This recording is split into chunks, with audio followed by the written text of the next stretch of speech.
नमस्कार, बहुत स्वागत है आप सभी का शख्सियत में। मैं हूं आपके साथ श्वेता मिश्रा अवस्थी। आज हमारे साथ बेहद खास मेहमान मौजूद हैं। इनकी कला है कि अगर ये पत्थर को भी छुए तो सोना बना दे, और यही वजह है कि अलग अलग जिम्मेदारी इनको सरकार में मिलती है और जिस भी जिम्मेदारी में जाते हैं उस पर प्रॉफिट लेकर आते हैं। राजनीति में आते हैं, बिजनेस की हम बात कर ले उसमें टॉप पर हैं, तो दूसरी तरफ समाज सेवा में भी पीछे नहीं है। जी हाँ, हम बात कर रहे हैं राजस्थान लघु उद्योग विकास के निगम के चेयरमैन राजीव अरोड़ा जी की। राजीव जी, बहुत स्वागत है आपका।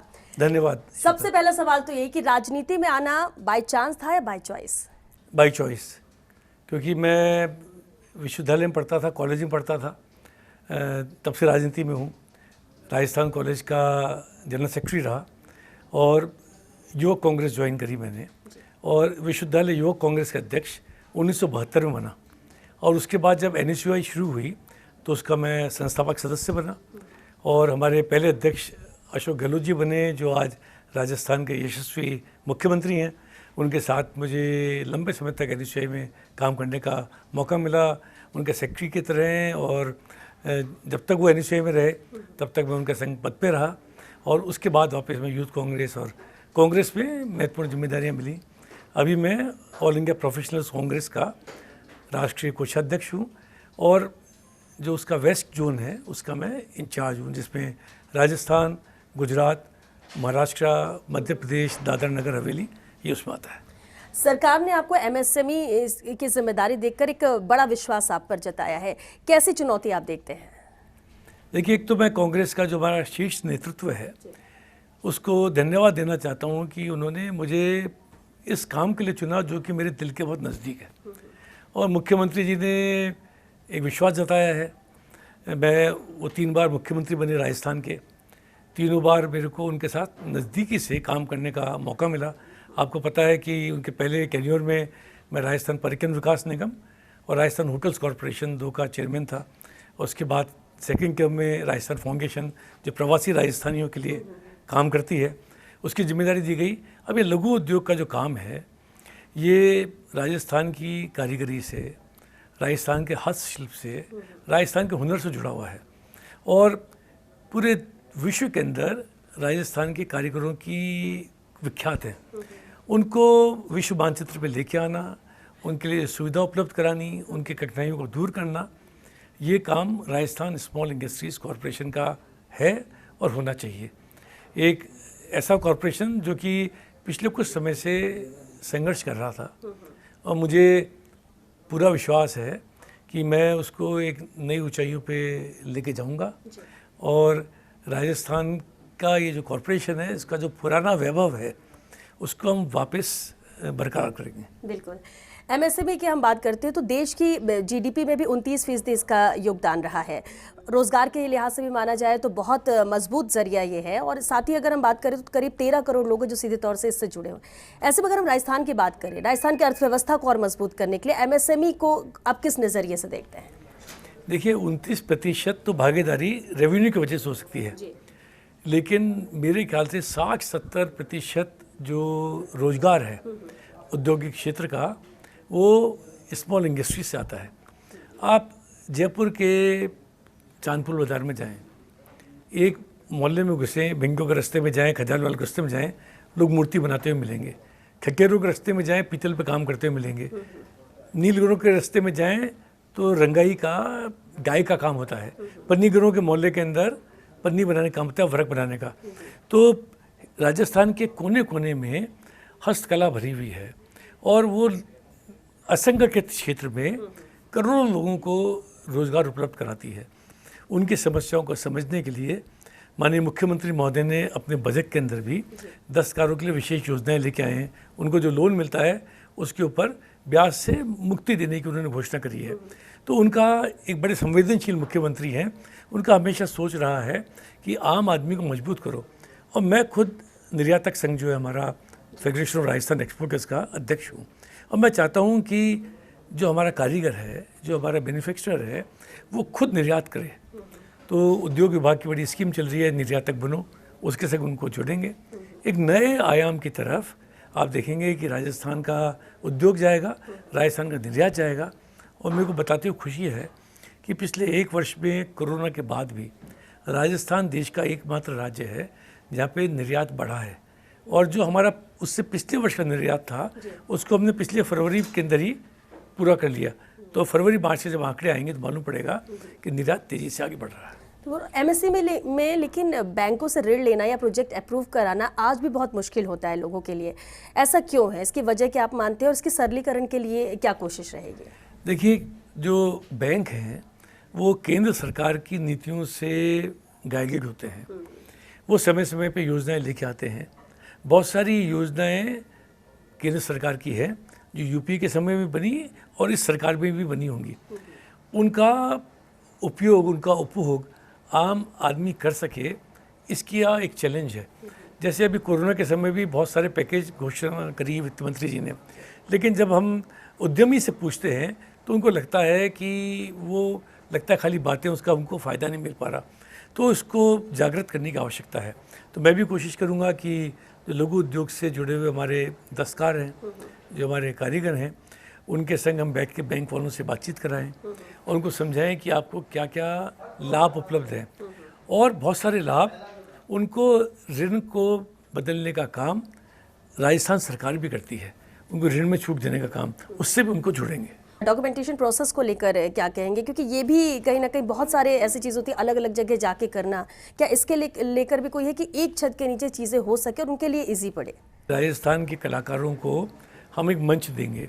जयपुर में, कलकत्ता में, हैदराबाद में, बेंगलोर में राजस्थली, जो हमारा ब्रांड है राजस्थान स्मॉल इंडस्ट्रीज़ का, रासिको का, उसके अंतर्गत उनको लेके जाएंगे।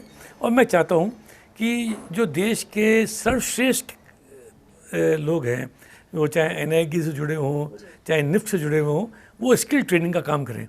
तो जो परंपरागत आपकी कला है उसमें अगर स्किल ट्रेनिंग आ जाए तो प्रोजेक्शन आपका ज़्यादा बढ़ सकता है। और पूरे दुनिया में आजकल क्वालिटी को बड़ा महत्व दिया जाता है, तो गुणवत्ता के ऊपर ध्यान देने की कोशिश करेंगे और वर्ल्ड क्लास प्रोडक्ट बनाएंगे। राजस्थान में एमएसएमई सेक्टर के तहत इकाइयों को और मजबूत करने के लिए सिडबी से भी सरकार ने हाथ मिलाया था और ऐसी ही कोशिश थी यहाँ पे कि MOU भी साइन किए जाएंगे। उसका क्या हुआ? क्या वो MOU साइन हुआ या फिर उसको लेकर अभी विचार चल रहा है?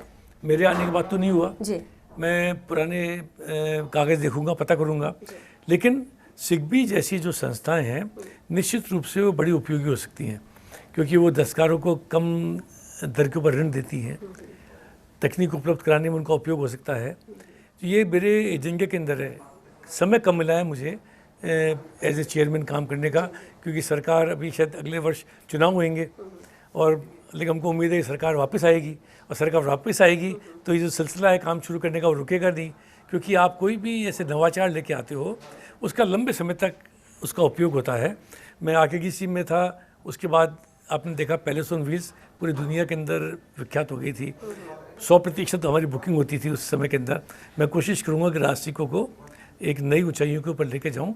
और ये जो समस्याएं हैं, जब तक कारीगर का हित नहीं होगा तब तक हमारा उद्देश्य पूरा नहीं होगा। और राजस्थान में अगर हम बात करें 24 जून 1978 से लेकर 2019 तक 7 बार औद्योगिक नीति यहाँ पर साइन लाई गई है। भैरव सिंह शेखावत की भी सरकार थी, अशोक गहलोत की भी सरकार थी, वसुंधरा राजे की भी सरकार थी, लेकिन इसके बावजूद भी एक्सपेक्टेड ग्रोथ इस सेक्टर को नहीं मिला। आज से 20 साल पहले एक अंतर्राष्ट्रीय Rajasthani conclave, international Rajasthani conclave IRC Rajasthan में हुआ था। तब भी मुख्यमंत्री अशोक गहलोत जी थे। जब यहाँ पे हमने पूरे प्रवासियों को पूरी दुनिया से बुलाया तो हमने उनसे कहा कि आप भावनात्मक रूप से राजस्थान के संग जुड़ो। लेकिन तब उनसे किसी ने मांग नहीं करी कि आप राजस्थान में आके आप चाहो तो उद्योग करो, लगता है कि लाभ हो रहा है तो। लेकिन अब समय बदल रहा है। अब इन्वेस्टर समिट हो रहा है, आपको मालूम होगा। पहले जनवरी में करने का था, अब शायद अक्टूबर के अंदर होएगा। अब मैं दुबई जाके आया हूँ, अभी 45,000 करोड़ के MOU हुए। उसके बाद अब तक 10 लाख करोड़ रुपए के MOU साइन हो चुके हैं। तो निश्चित रूप से अब राजस्थान में औद्योगिक वातावरण बन चुका है, क्योंकि हमारे यहाँ जो सुरक्षा है उसकी ज़बरदस्त मजबूत स्थिति है। लोग बाग यहाँ पे काम करते हुए घबराते नहीं हैं। ये कोई दूसरे राज्यों की तरह नहीं है जहाँ पे उद्योगपतियों को अपनी इंडस्ट्री को बंद करके जाना पड़े, छोड़ के राज्य को। यहाँ पे लोगों को स्वागत करते हैं, हम पधारो हमारे देश कहते हैं। और कोरोना के समय में भी जितना अच्छा काम राजस्थान के औद्योगिक क्षेत्र में हुआ वो कहीं पे नहीं हुआ। तभी मैं बता रहा हूँ कि जो निर्यात बढ़ा है, तो आप आने वाले समय में देखेंगे राजस्थान का नाम इस देश के सबसे बढ़ते हुए औद्योगिक राज्यों के अंदर एक होगा।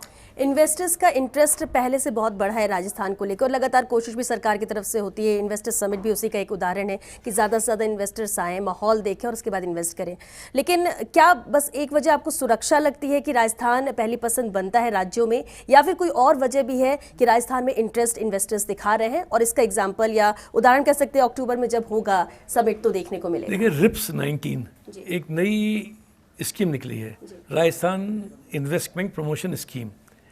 उसको कोई जना पढ़ लेगा तो कह सकता है कि ये देश की सर्वश्रेष्ठ औद्योगिक नीति है, जिसके माध्यम से अगर आप राज्य के अंदर आके उद्योग लगाना चाहें तो आपको न केवल SGS की, जो राजस्थान का भाग होता है, उसमें छूट है, बल्कि आप ESI PF के अंदर जो आप पैसा जमा कराते हो उसमें भी छूट मिलती है, कम ऋण के ऊपर ब्याज मिलता है। और आज की तारीख में तो अगर आपकी कोई औद्योगिक इकाई है, जैसे जेम्स एंड ज्वेलरी सेक्टर के अंदर छोटी इकाइयाँ होती हैं, अगर आप उनको रिनोवेट करते हो, उनको अपग्रेड करते हो, तो 1 करोड़ रुपए तक की सहायता राज्य सरकार उपलब्ध करा रही है। मेरे ख्याल से इतनी सुंदर स्कीम है नहीं। हमारी कमी ये रहती है हम उसका प्रचार प्रसार नहीं कर पाते हैं। अब हम कोशिश कर रहे हैं कि लोगों को जोड़ें। राजस्थान में जो औद्योगिक वातावरण है उसका मुकाबला नहीं है। और खुशी की बात यह है कि सबको पढ़ाओ की जो योजना मुख्यमंत्री जी की थी, कि हम तो चाहते थे कि बिजली बचाओ, पानी बचाओ, सबको पढ़ाओ, सबसे ज़्यादा विश्वविद्यालय किसी भी राज्य में है तो राजस्थान के अंदर है। अब यहाँ पे पढ़ा लिखा एक टैलेंट निकल के आ रहा है, उनको राज्य के अंदर ही औद्योगिक वातावरण मिले, यहाँ पर उनको नौकरी मिले, इसका हमारी सोच है। तो आने वाले समय के अंदर ये बदलता हुआ राजस्थान है और वो नई ऊंचाई के ऊपर बढ़ने के लिए तैयार है। बिल्कुल, उम्मीद भी हम यही कहते हैं। राजीव जी, आगे भी चर्चा जारी रखेंगे। राजीव अरोड़ा जी लगातार हमारे साथ बने, क्योंकि राजीव जी के दूसरे पहलू पर भी हम बातचीत करेंगे, लेकिन इस ब्रेक के बाद। ब्रेक के बाद एक बार फिर आप सभी का बहुत स्वागत है। राजीव अरोड़ा जी लगातार हमारे साथ बने हुए। राजीव जी, एक बार फिर आपका बहुत स्वागत है। MSME सेक्टर की हम लगातार बात कर रहे हैं और देखने में है कि 80% भागीदारी इसमें पुरुषों की है तो महज 20% भागीदारी महिलाओं की है। महिलाओं की भागीदारी इसमें ज़्यादा से ज़्यादा हो, क्या इसके लिए भी कोई प्लान है? अगर है तो क्या है? स्वयं सहायता समूह जगह जगह बने हुए हैं। आपने सुना ही होगा राजस्थान के बाड़मेर में कितना अच्छा काम हो रहा है।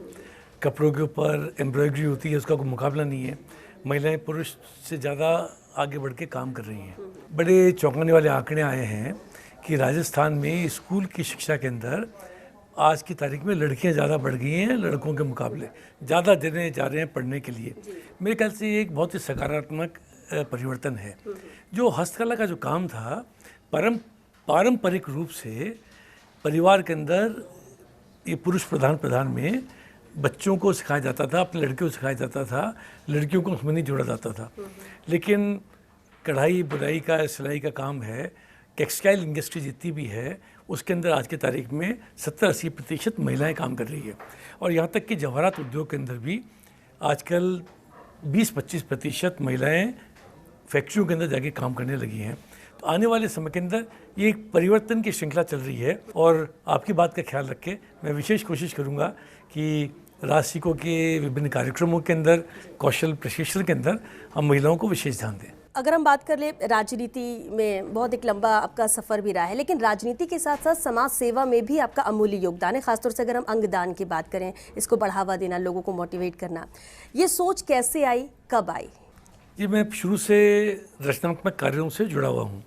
मैं जब पढ़ता था विश्वविद्यालय में तो हम एक साक्षरता अभियान चलाते थे और कच्ची बस्तियों में जाके प्रौढ़ शिक्षा मैं और मेरे साथी देते थे। 1974-75 की बात है, आज से लगभग 48-50 साल पहले की। और उसके बाद से सिलसिला ख़त्म नहीं हुआ। समाज सेवा का विभिन्न रूपों में हमने काम करा। और 2013 में हमारी MFGCF की संयोजिका है भावना जगवानी जी, जो कि पहले नेत्रदान के संग जुड़ी हुई थी, उन्होंने ये आइडिया दिया कि हमको अंगदान के ऊपर काम करना चाहिए, जो कि दक्षिण भारत के अंदर बहुत लोकप्रिय है। तो 2013 में उसकी पहली बार शुरुआत करी गई। डॉक्टर सुनील श्रॉफ हैं MFGCF के मोहन फाउंडेशन के, उनको जयपुर में बुलाया। उन्होंने अंगदान के महत्व को बताया कि कैरेगिवर ऑर्गन ट्रांसप्लांट जो है, जब किसी व्यक्ति का किसी एक्सीडेंट की वजह से ब्रेन डेथ हो जाए, मृत्यु हो जाए, तो उसके अंगों को उपयोग में लिया जा सकता है। लिवर है, किडनी है, हार्ट है। तो मेरे ख्याल से इससे बड़ा दान कोई दुनिया में हो नहीं सकता। तो इसकी मुहिम शुरू करी और आज हमको खुशी है कि लगभग 40-45 लोगों ने अपने अंगों का दान करा एक्सीडेंट के बाद, जब वो बच नहीं पाए, जब वेंटिलेटर उनका हटाने वाले थे, और उसकी वजह से लगभग 150 लोगों को नवजीवन मिला। तो इसको हम नवजीवन प्रोजेक्ट बोलते हैं। और आप देखते होंगे कि जयपुर के पृथ्वीराज मार्ग पे और राम सिंह रोड के कॉर्नर पे एक अंगदाता स्मारक है। ये भी दुनिया में एक पहला प्रयोग है। जब भी कोई अंगदान राजस्थान में होता है, उस व्यक्ति की स्मृति के अंदर उसका नाम वहाँ पे लगाया जाता है। और ड्राइविंग लाइसेंस का जो हमारा कार्ड होता है, उस पे अंगदाता हूँ मैं, I am an organ donor, ये बात आप लिखवा सकते हैं। ये मुहिम भी हमने शुरू करी। उसके बाद के अंदर राजस्थान में तो लाखों लोगों ने बनाया है, पूरी दुनिया में राजस्थान पहला राज्य बना। मुख्यमंत्री जी का इसमें विशेष सहयोग रहा। तो ये जो एक आंदोलन है, ये घर घर में पहुंच रहा है। अब लोग उसके बारे में जागरूक हो रहे हैं। और मैं कल ही व्यक्तिगत रूप से मिलकर मुख्यमंत्री जी को धन्यवाद दे के आया हूँ कि उन्होंने अभी नई घोषणा के अंदर चिरंजीवी योजना के माध्यम से अंगदान को, और जिनको अंग मिलेगा, ऑर्गन जिनको लगेगा, ऑर्गन ट्रांसप्लांट को उन्होंने उसमें मुफ्त कर दिया है। चाहे 15 लाख रुपए लगे, चाहे 20 लाख रुपए लगे, आपको लिवर किडनी अगर ट्रांसप्लांट कराना है तो राजस्थान के अंदर वो निःशुल्क है। ये मेरे ख्याल से दुनिया, राजस्थान के लिए नहीं, दुनिया के अंदर एक अनूठा प्रयोग है। और इसके बाद निश्चित रूप से अभी राजस्थान उत्तर भारत का नंबर 1 राज्य बन चुका है अंगदान के क्षेत्र में। और हमारा स्लोगन है, एक खामोशी अनेक मुस्कान, आओ करें अंगदान। और ये सर्वश्रेष्ठ स्लोगन केंद्रीय स्वास्थ्य मंत्री ने डिक्लेयर करा है। तो बड़ी खुशी है कि ये आंदोलन तेज हो रहा है। बहुत अच्छी मुहिम भी है और लगातार आगे बढ़ रही है, फायदा मिल रहा है, सबसे बड़ी बात है जीवन मिल रहा है लोगों को, और इसलिए ये बहुत अहम भी है। दूसरी तरफ बात करें एंटिक ज्वेलरी एक्सपोर्ट को लेकर, उसमें आपका एक बड़ा नाम है। अब अगर पूर्व अमेरिकी राष्ट्रपति की हम बात करें, बिल क्लिंटन हो, बराक ओबामा हो, सबको आपने इन ज्वेलरी से रूबरू कराया है। क्या वाकई में इंटरनेशनल लेवल पर इसकी डिमांड बहुत ज़्यादा है? जयपुर कैसे इस पर नाम कमा रहा है? देखिए, जो आम्रपाली की शुरुआत मैंने 1971 में करी थी, और उसके बाद से हम लोग तीनों क्षेत्र में, फैशन ज्वेलरी, सिल्वर ज्वेलरी और जो प्रेशियस ज्वेलरी थी गोल्ड और डायमंड की, उसमें काम करते हैं। लेकिन फैशन ज्वेलरी में एक हमारा ज़्यादा नाम है पूरी दुनिया में। 9 बार हमको राष्ट्रीय पुरस्कार मिल चुका है सबसे ज़्यादा एक्सपोर्ट के कारण। और हिंदुस्तान की जो गोल्ड स्मिथिंग, सिल्वर स्मिथिंग है, उसको पूरी दुनिया के अंदर पहचान दिलाने की जिम्मेदारी हम लोगों ने ली है। जब रीको के सीतापुर इंडस्ट्रियल एरिया में सालों पहले छोटी छोटी यूनिट शुरू हुई थी, आज हज़ारों लाखों लोगों को उसकी वजह से रोज़गार मिल रहा है। और देश को फॉरेन करेंसी की हमेशा बहुत बड़ी आवश्यकता होती है। तो जो जवाहरात उद्योग है, वो देश के लिए बहुत ज़रूरी जो फॉरेन एक्सचेंज है, उसको अर्जित करके लेके आता है। और आम्रपाली जिसकी शुरुआत होती है, कहते हुए जब बिजनेस शुरू होता है बहुत छोटे, लेकिन आम्रपाली को ब्रांड तक बनाना और यहाँ तक सफ़र तय करना कि इंटरनेशनल लेवल पर इसकी डिमांड है कि यहाँ से मंगाई जाती है, कैसा महसूस होता है? जब शुरुआत की थी तो क्या उम्मीद थी कि इस मुकाम तक पहुँचेगा? हमेशा मैंने सोचा है कि कदम ज़मीन पर रखो और नज़रें आसमां के ऊपर। तो आप हमेशा ग्राउंडेड होने चाहिए, लेकिन आपका जो विज़न है वो बहुत बड़ा होना चाहिए। और हमने सोचा था कि दुनिया में लोग उसको पसंद करेंगे, जैसे आपने बताया, चाहे अमेरिकन राष्ट्रपति हों और चाहे क्वीन एलिजाबेथ हों, उन्होंने हमारे जो प्रोडक्ट हम बनाते हैं उसको सराहा है। और ये भी मैं इसके लिए सबसे ज़्यादा धन्यवाद देना चाहता हूँ मेरे कारीगरों को, जिन्होंने मेरी सोच को परिलक्षित करा अपनी कला के माध्यम से। और जो हिंदुस्तान में 5000 वर्ष पुराना इतिहास है ज्वेलरी मेकिंग का, उसको इकट्ठा करना, उसका पुनरुद्धार करना, उसका संरक्षण करना, संवर्धन करना, उसके लिए हमने एक आम्रपाली म्यूज़ियम बनाया है। और ये इंडियन ट्राइबल सिल्वर और गोल्ड ज्वेलरी का मेरे ख्याल से दुनिया में सबसे बड़ा कलेक्शन है, वो जयपुर में स्थित है। तो आने वाले समय में आप देखेंगे कि जयपुर हिंदुस्तान में ज्वेलरी मैन्युफैक्चरिंग का हब बनेगा और इंडिया को वर्ल्ड ज्वेलरी मैन्युफैक्चरिंग का हब बनने की पूरी संभावनाएं हैं। इनके अंदर उस तरह की क्षमता है। आवश्यकता इस बात की है कि केंद्र सरकार की नीतियां उसके पक्ष में हो। और मैं मुख्यमंत्री जी को धन्यवाद देना चाहता हूं कि उन्होंने बहुत लंबे समय से एक डिमांड थी कि राजस्थान में एक एक्सपोर्ट प्रमोशन काउंसिल बने, उसका उन्होंने गठन करा है। और आप देखते हैं जयपुर के अंदर एक बहुत बड़ा कन्वेंशन सेंटर सीतापुरा में बना हुआ है, वो भी मुख्यमंत्री जी के समय में परिकल्पना थी। हमने उनसे अनुरोध करा, उन्होंने ज़मीन दी और रोगी को औद्योगिक क्षेत्र में ये बहुत बड़ी चीज़ बनी है।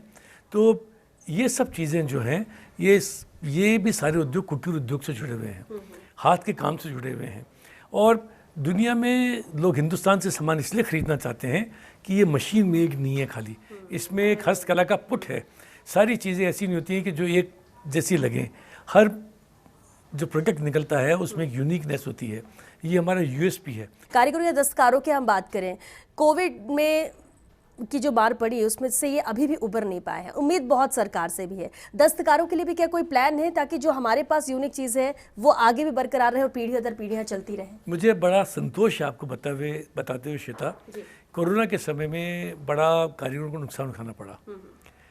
मैंने पहली जो मेरी बोर्ड की मीटिंग ली राशिको की, उसमें कारीगरों की जो हमारी लाइसेंस फ़ी होती थी, उनसे हम जो भी चार्जेस करते थे रैंक के ऊपर, वो सारा का सारा राज्य स्थली के अंदर हमने छोड़ दिया। वो हमने उनको 1 रुपया भी उनको देने की ज़रूरत नहीं पड़ रही है। हमने वो जो भी उन्होंने छूट मांगी थी सारी छूट दी है, क्योंकि आपको संवेदनशील होना पड़ेगा उनकी समस्याओं के कारण। क्योंकि हमारा उद्देश्य सरकार का खाली पैसा कमाना नहीं है, हम लोग फैसिलिटी कर रहे हैं। हम लोगों को वो मार्केट उपलब्ध कराना चाहिए जिससे कि वो लोग आगे बढ़ सकें, अपने जीवन में खुद अपना क्षेत्र बना सकें।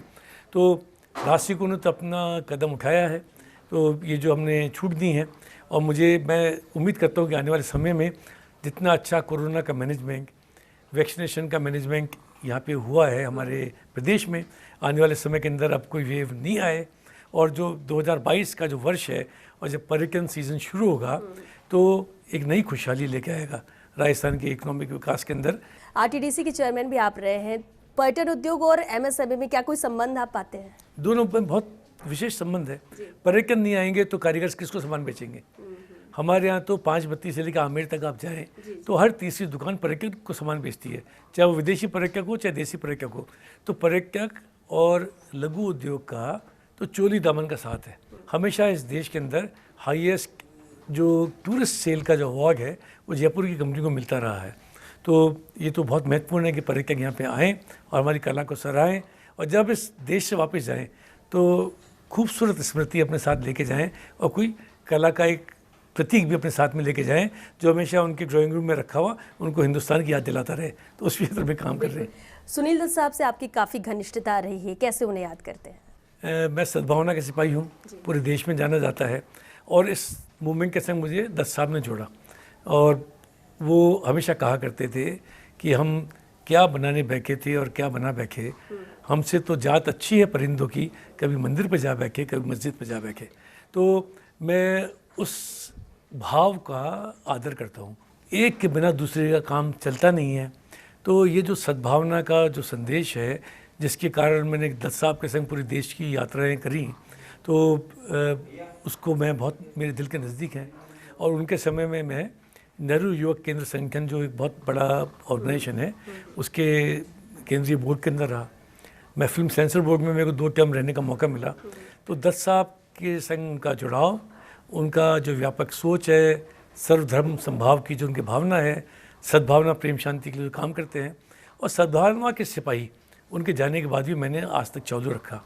और मैं हमेशा सोचता हूँ कि जहाँ भी कहीं पे कोई आपत्ति आए, कोई संकट आए, सबसे पहले हाथ सद्भावना के सिपाही का बढ़ना चाहिए। तो वो हम कोशिश करते हैं। राजीव जी, एक आखिरी सवाल है। आप राजनीति का बहुत लंबा सफ़र है आपने तय किया, यहाँ इस मुकाम तक पहुँचे, लेकिन अगर राजनीति में आप नहीं आते तो आज राजीव अरोड़ा कहाँ होते? जी, मेरे पिताजी चाहते थे कि मैं प्रशासनिक सेवा में जाऊँ। मैंने ऑनर्स करा पॉलिटिकल साइंस में, एमए हिस्ट्री में करा, एमबीए करा, एक अच्छा विद्यार्थी था, और लेकिन मैंने उसके साथ साथ व्यापार शुरू कर दिया था। तो मैं शायद हो सकता कि प्रशासनिक सेवा में जाता, लेकिन मैं चाहता था कि मेरी जन्मभूमि मेरी कर्मभूमि बने। और वैसे अगर मेरे शौक़ का पूछा जाए तो मुझे खाना खाने का और खाना बनाने का बड़ा शौक़ है। उसका मुझे मौका मिलता नहीं है। तो मुझे अगर कभी होता तो मैं शायद कभी शेफ़ की ट्रेनिंग लेता। लेकिन ये मैं जो काम कर रहा हूँ ये बहुआयामी है। इसमें आप एक छोटी कारीगर से काम करते हो, और जो आपका जो ख़रीदार होता है वो एक सेलिब्रिटी होता है। क्योंकि मैं फिल्मों के लिए बहुत मैंने ज्वेलरी बनाई है, Manikarnika, Baahubali, Ramleela, the Troy, the Far Pavilions, international celebrities से काम करा है, Jennifer Lopez, Beyonce, Angelina Jolie, सबके के लिए काम करा है। तो इससे ज़्यादा अच्छा मिश्रण क्या हो सकता है कि आप समाज के सबसे नीचे वर्ग के संग भी आप काम करते हो, उनका स्तर ऊपर उठाने की कोशिश करते हो। तो मेरे ख्याल से ये बहुत बड़ी आवश्यकता है इस देश में। और आप रोज़गार क्रिएशन करते हो, वो महत्वपूर्ण है। कितना रेवेन्यू इकट्ठा करते हो महत्वपूर्ण नहीं है, कितने लोगों को रोज़गार देते हो जिससे रोटी कपड़ा मकान लोगों को मिले। तो मैं तो ये चाहता हूँ कि ये काम जो मेरे है वो मेरे दिल के पास है, और राजनीति में सेवा करने के लिए आया हूँ। सेवा मेरा परम धर्म है, और इसके माध्यम से अगर किसी के मैं चेहरे पर मुस्कान ला सकूं, तो उस दिन उसकी ईद होती है, उस दिन उसकी होली होती है, उस दिन उसकी दिवाली होती है, उस दिन उसकी क्रिसमस होती है। तो वो काम मैं करता रहूँगा। चलिए, बहुत शुक्रिया राजीव अरोड़ा जी फर्स्ट इंडिया से बातचीत के लिए। और हमारे दर्शकों ने भी देखा और समझा कि राजीव अरोड़ा जी की क्या मंशा है, क्या नियत है और किस तरह से इस ओर आगे बढ़ना है। हालांकि एमएसएमई सेक्टर बड़ी जिम्मेदारी यहाँ पर दी गई है, और इन्होंने साफ तौर पर यही कहा कि उस जिम्मेदारी को सिर्फ निभाना नहीं है, बल्कि लोगों तक राहत पहुँचानी है। कम वक्त में ही सही, लेकिन काम ज़्यादा से ज़्यादा करना है, ताकि ये सेक्टर में बहुत ज़्यादा बूस्ट कर सके।